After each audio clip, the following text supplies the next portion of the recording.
All right, shalom, shalom. First and foremost, I want to give all praises, honor, and glory to Yahweh, Bashem, Yahweh Shai, Bashem, Akakwadash. Double honor to the apostles, the elders, and the men of great millstone. Shalom to the Akim and the Siwak, who may be listening. This is your brother Patakallah from the GMS camp here in Chicago. Coming back at you with another lesson for the spirit and power of Yahweh, Bashem, Yahweh Shai. Lord willing, this will be an edifying lesson. All right, the title of this lesson is Heathen Judges, question mark. All right, and you know how these guys are, man.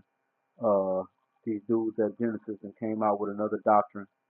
And, once again, man, it's just showing who the Lord's dealing with and who the Lord's not dealing with, all right? And these doctrines that these guys are coming out with are making it clear that really it's just about the money with them, all right?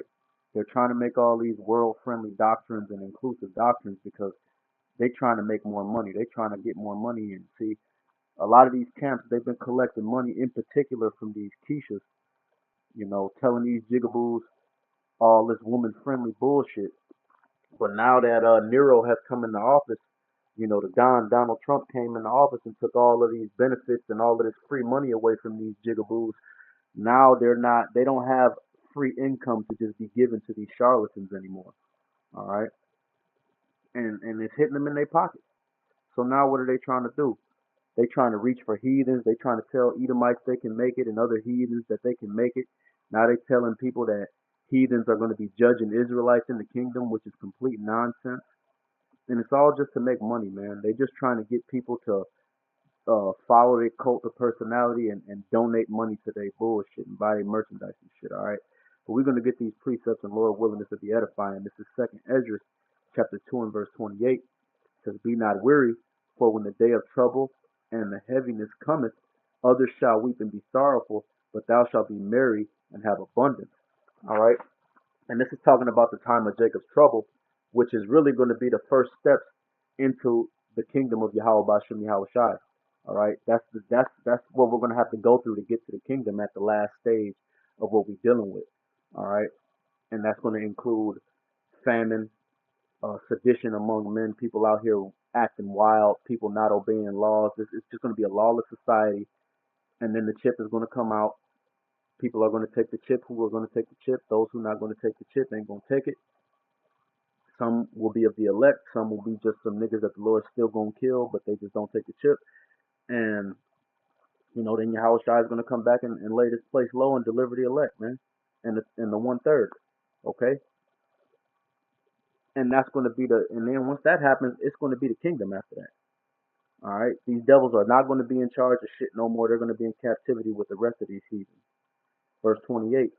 And this is going forward. All right. Now the captivity is going to last for 1,000 years for the heathens and for Esau.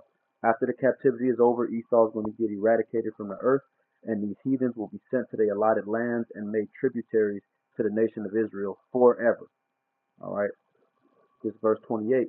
The heathen shall envy thee, but they shall be able to do nothing against thee, saith Yahweh. And that's going to be from that point going forward. All right.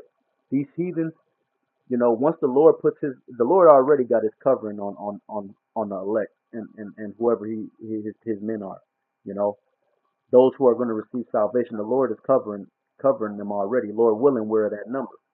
Okay, so it's already nothing. I mean, they can inconvenience the men of the Lord and do whatever they do, but the Lord got us at the end of the day. All right, whether you got to lay your life down as a martyr or not. Okay, but at the end of the day, these heathens are not going to be able to come against us, especially once this time, of Jacob's trouble happens. And then after that, when Yahweh Shai comes back, they're not going to be able to do nothing, man. They're going to be powerless against us. We're going to have spiritual powers, all right? New bodies, immortality. These heathens are not going to be able to compete with that. They're still going to be in the flesh, all right? So I don't understand how a heathen is going to be judging over an Israelite when we're going to be in perfect bodies. And we're going to get this next one, all right? This Psalms 2 and 8.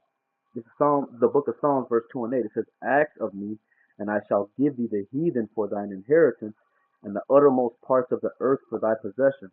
All right, so the Lord is going to give us these heathens as property, as a gift. We're going to own them, man. How are we gonna own these heathens, but they're going to be passing judgment on us? Doesn't even make sense. All right. The thing is that these jakes think because You got Michael Jordans and Judge Joe Brown and Judge Mathis and all these nigger judges in Esau's kingdom that's going to translate to our kingdom. All right. That's not going to happen. Ain't going to be no Edomite Michael Jordan, Edomite Michael Jackson, Edomite Mike Tyson. Ain't going to be no Edomite Judge Mathis. All right. The reason why Jake is in these positions in this kingdom, even though we're in captivity, is because Jake is the salt of the earth and the former of all things. These heathens have to have us in places like that in order for they societies to thrive and survive. If they just put heathens in positions of especially in the entertainment field, but in anything, because Jake is the former of all things, man. If they only did all heathens and had all heathens in these positions, they would never make no progress in their society. Jake is the one that creates everything. So they have to have us in these lofty positions if they want shit to work. All right, but when it's our kingdom, we don't need these heathens for nothing. They're gonna be labor. They're gonna be digging ditches, man. Ain't gonna be no fucking heathens jumping from the free throw line, proverbially, so to say. This is verse 9. Thou shalt break them with a rod of iron. Thou shalt dash them in pieces like a potter's vessel. So we're going to break these heathens down to the studs, man. Pause.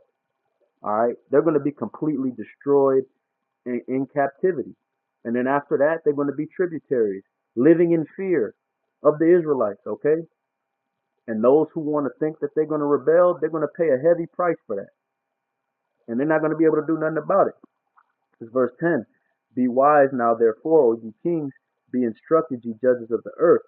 Serve Yahweh with fear and rejoice with trembling. And see, that's what these niggas don't do. Genesis don't fear the Lord. None of these fake camps fear the Lord. That's why they come out with these fake doctrines, man. Which is something that'll get you taken out of the book of life. You add or take away from the scriptures, that's an extreme violation. But they don't think that anything is going to happen. That's why they doing what they doing. And it's all good. Live it up. Have fun, man. Get your consolation prize now because when the Lord comes back, you're going to get fucking destroyed. And when you come back in the kingdom, you're going to be walking around with your head in the dirt, man. And I'm not going to feel bad for you. All right. Lord willing, I endure to the end and keep the faith, man. But I'm not going to feel bad for none of these niggas, man, if I make it. Fuck them. Because what they're doing is extremely wicked and extremely disrespectful, changing the words of the Lord, trying to ensnare people, man. This verse 11. Serve Yahweh with fear and rejoice with trembling. Kiss the Son lest he be angry and ye perish from the way when his wrath is kindled but a little. Blessed are they that put their trust in him. And that's the thing. See, these guys got a gripe with Yahweh Shai. All right. It wasn't too long ago where they was talking about that you're not supposed to worship Yahweh Shai. And now look at what happened after they said that. The Lord has bugged these niggas out completely, man. And put the spirit of a reprobate spirit that was worse than the one they already had on them. They was already on some bullshit. But the Lord then took their spirit and completely fucked their ass up and made them bug out. It was just a month ago these niggas in Genesis was attacking Edomites at the store, trying to look tough. Cause they mad that the beloved brother out in Toronto, who had to defend himself, he wasn't trying to be no tough guy, but some fucking punk ass nigga pulled out a gun on him and he beat the shit out of that nigga, man. In self defense. Alright? After trying to tell the dude to just let it go. And these niggas saw that shit and got mad because the brother was getting his honor for whooping that dude. And the brother didn't do it for that reason. The brother wasn't looking to be praised of men. He did that because he felt his life was in jeopardy. And what these niggas went and do, they went to a fucking pawn shop and snaked the Edomite, trying to get their clout up, thinking that because they trying to one up the brother, man. Complete wickedness, man. These dudes was just jumping the Edomite. Now they talking about Edomites can make it. Now they talking about Edomites and other heathens gonna be judging in the kingdom. No.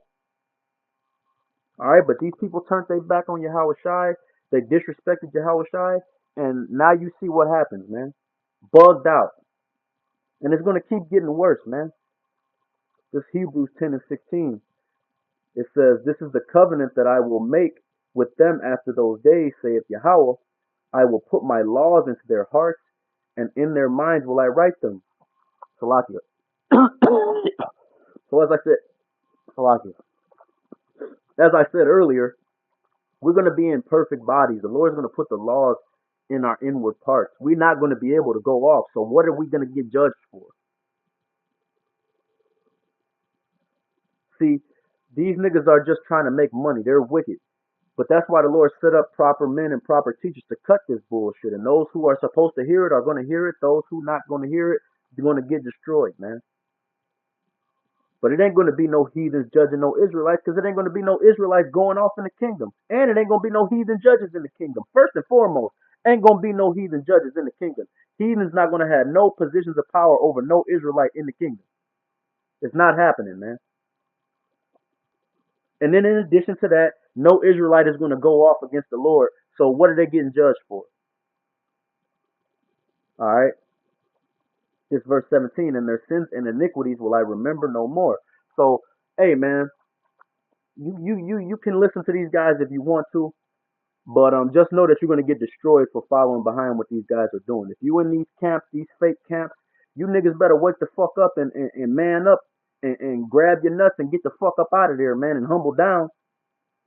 All right, because that's the problem with them niggas. They don't want to humble down and come up under them in the GMS and teach the 100% truth, man. They want to do shit their own way. They want to do shit that's convenient. They want to do shit that's of the world and mix it with this truth, and that's not how this shit gonna go. They want to make a lot of money. That's not what this is for. We doing this work to get our salvation first and foremost, to pay off our debt to the Lord first and foremost. Excuse me, and then in paying off that debt, receiving salvation, Lord willing, and getting the fuck out of this place, man, so that we can be in a kingdom of righteousness, man. We tired of it here. These niggas trying to set up shop and live in this bitch for another 1,000 years, man. And the Lord ain't having it. The Lord is gonna fucking come back and he's killing you niggas for this shit, man. Period, point blank. And then in the kingdom, you niggas are gonna be the lowest of the low with your head on the fucking ground because you did this, man. Alright? So hey man, if you listening to any of these charlatans, man, you better get your shit right. And you better put your pride to the side and truly repent to Yahweh Bashem Yahweh Shai and follow the true teachers that are the true teachers, man. The true teachers that Yahweh Bashem Yahweh Shai set up from the Apostle Tahar on down, man. Alright? And with that, we're going to give all praises, honor, and glory to Yahweh, Bashem, Yahweh Shai, Bashem, Akakwadash. Double honor to the apostles, the elders, and the men of great millstone. Shalom to the Akim and the few Aquas who may be listening, man. You niggas better stop playing with the Lord, man, because this shit ain't no joke and it ain't no game. As far as these niggas that's at the top of them organizations making this shit up, you niggas cooked, man. Fuck y'all. But all you people that so-called following these niggas, if you're sincere, you better get out of there, man. All right? But shit, with that being said, man, Kwam Yasharala Wild Baba Ball. Shalom.